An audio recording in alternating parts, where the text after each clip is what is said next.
What's going on, guys? Welcome back to the Iron King YouTube channel. It's been a couple weeks, but we're getting back at it here, and I've got a treat for you guys.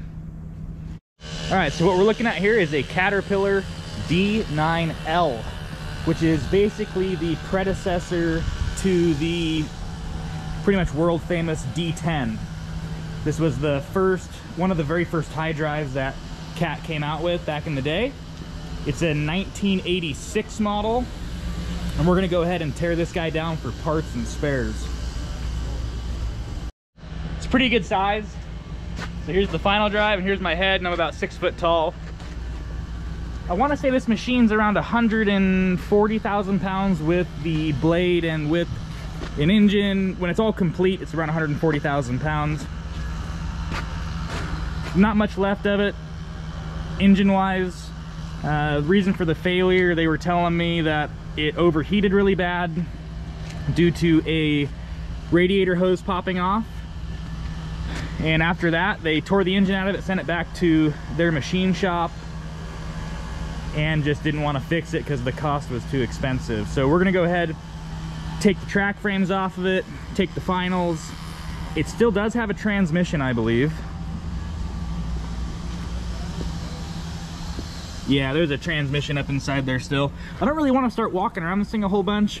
When we got it from my customer, since the machine was not running, they took a forklift and lifted the ripper up and then welded these straps on it. So the first thing we're gonna do actually is, I've already got this strap hooked up. We're gonna rotate this machine probably 90 degrees and take the nose of the tractor and put it into the shop. So that way when the ripper is pointed out this way, we're gonna get our forklift, lift back up on the ripper and cut those straps, so that way it's nice and safe for when our guys go to work on it. That way we're not crawling around this thing and potentially a strap breaks and hurts or kills somebody.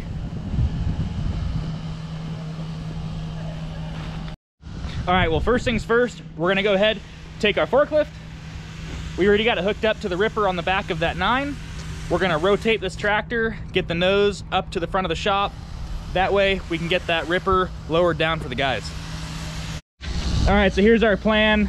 I've got one of my helpers here. He's gonna have a wood block. That way when I'm tugging on this thing, if the machine decides to roll, he'll be in a safe position to where he can throw a block underneath this track and hopefully stop the machine. And normally you would think, you know, this block's pretty small. It's actually very effective, especially on concrete. If you throw a block in there, it pretty much stops the machines every single time. I've never really had an issue. So without further ado, let's hop on that loader. I'll give it a couple tugs and hopefully we can get this thing rotated.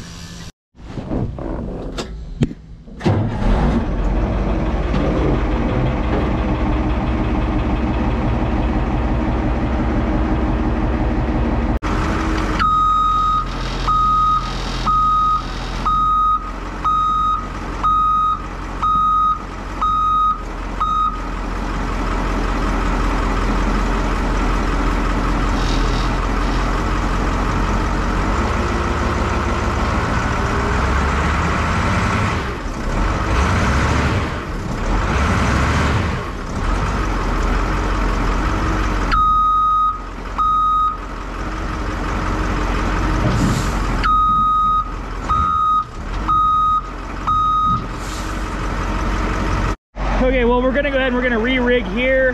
Gonna go from there to this side of the counterweight. What was happening is it was pulling on that side and it was trying to pull the dozer that way. So we're gonna go ahead and re-rig on this side, and hopefully that'll pull the tractor over this way.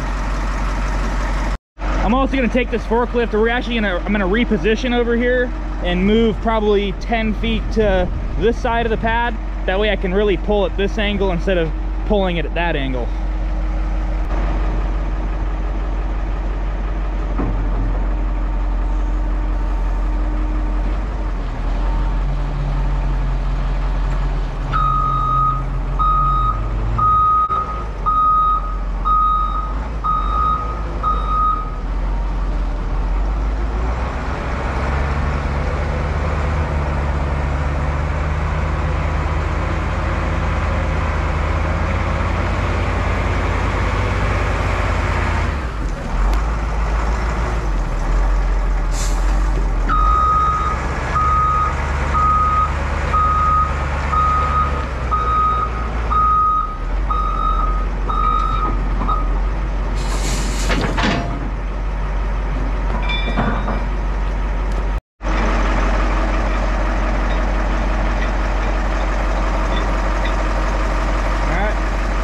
Good to go, let's get another shot.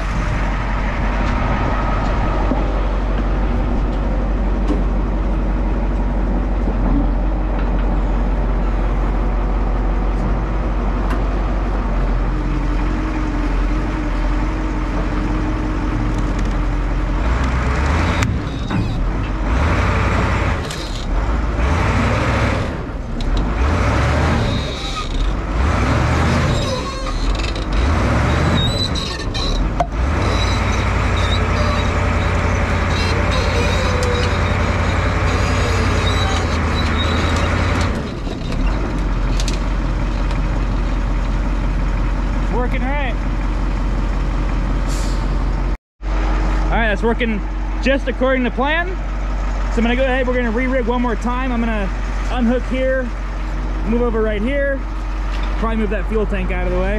That way we can pull on it one more time and get the thing nice and lined up for that shop bay. I love it when plans come together, especially when they work out the first time. Well, third time. Same idea though. Okay, let's get back to it.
Cool, well, we got the machine rotated about 90 degrees. Now we're pretty dang close. It's kind of hard to tell, but this is almost perfectly lined up with the dozer. So what I think we're gonna do is actually tug on it a little bit more in that direction, get it on a diagonal angle, and as we're walking the machine, I'll go ahead and I'll push on it at the last second and rotate it right here. That way we're just in line with the shop floor. Give her a tug. Give her a tug.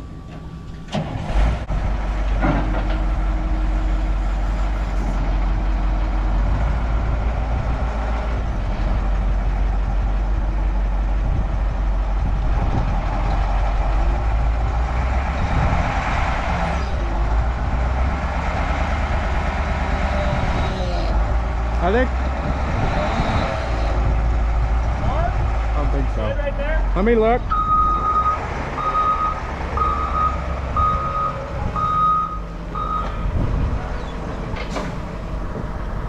All right, guys, so we have the machine rotated exactly where we want it to get it into the shop bay. Our next dilemma is going to be lowering this ripper to a safe position, and I really don't want any of my guys anywhere near this thing. So what my idea is going to be, we're going to take this forklift, We're gonna lift up with both forks and kind of hook in between this ripper and lift up. And then I'm gonna stand back here with a torch and cut these bars on each side. I really don't see any other safer way to do it. We could use the shop crane inside, but I'm not sure how much this weighs, and I really don't want to damage our crane if this thing wants to drop. And at least with the forklift, this thing's rated at 25,000 pounds. I know for a fact this ripper does not weigh that much, so I think it's going to be the safer option to definitely go this way. We'll get the thing cut down and we'll push it the rest of the way into the shop bay.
I think we want to. I think so.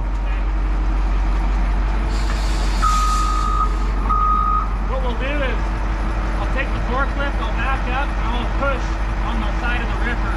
Hopefully that'll push it over just enough. I'll get up front there and.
Pretty well centered now.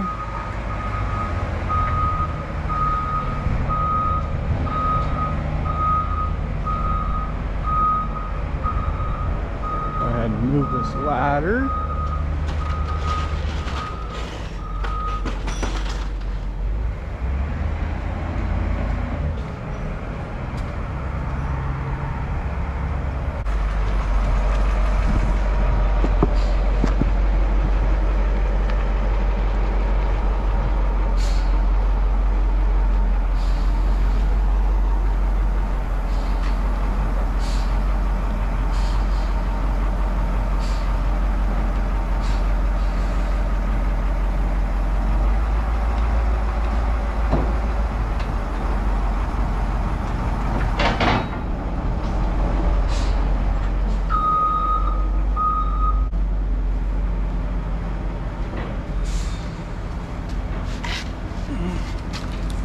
Sure, I got a block here.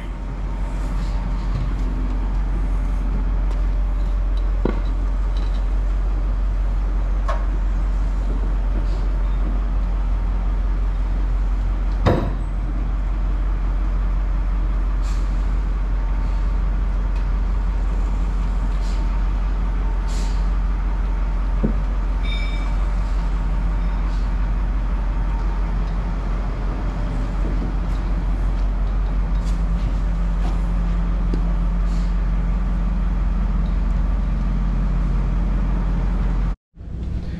All right, so we're pretty much in the shop. Next step, we're gonna take the forklift, get up to the top of that ripper beam, hook onto it, lift up, and then we're gonna cut those straps and lower the complete assembly down so we can start pulling pins. All right guys, well, now that we got this thing in the shop, let's take a closer look at this. So as I mentioned before, it's an 86 D9L, which was the predecessor to the D10. Now, it might not look like there's much left, but there's really a lot of good stuff. Like, these tracks are actually in really good shape. Bushings look really good. The track frames themselves look really good. They've had a bit of welding over the years, but not too bad. A lot of our customers still run these machines. I haven't figured out what brand these are yet. There's not really any good markings on them except for on the rollers, which show that it was at least cat rollers and idlers. Let's hop up into the cab and see how many hours are on this thing.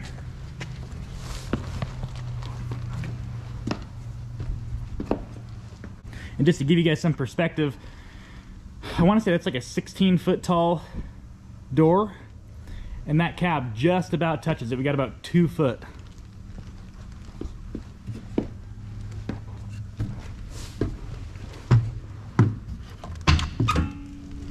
What are we gonna find?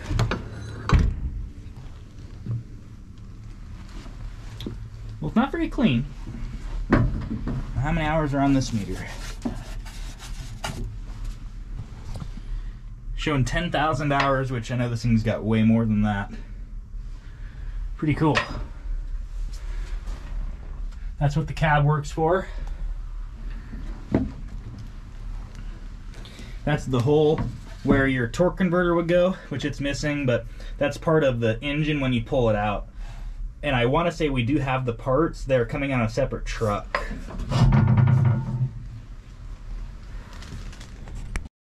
All right, so here's what's gonna happen.